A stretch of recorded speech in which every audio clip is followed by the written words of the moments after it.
Ассалаумалейкум, құрметті көрермендер. Баршаңызға қайырлы күн. Мінекей жаңадан атиш алып қалдық. Осы Орал қаласында Бауыржан дейтін ағамыз бет. Мінекей Әділер атиш.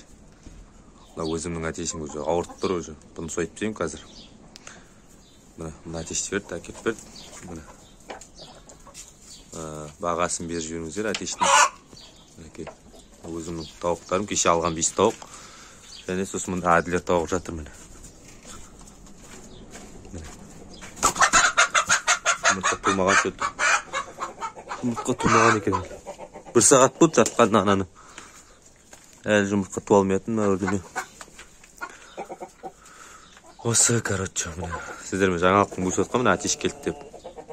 Қалай атиш ұнап жатса лайк басып, комментария пікір қалдырып кетіңіздер. Серебрі коптағы Бауыржан ағамыз әкеліп берді, өз қолымен әкеліп табыстап. Ол ағамыздың каналын төменге қалдырып кетемін, сілтемесін кіріп тіркеліп Райымбектен келдім деп комментариясын жазып кетіңіздер.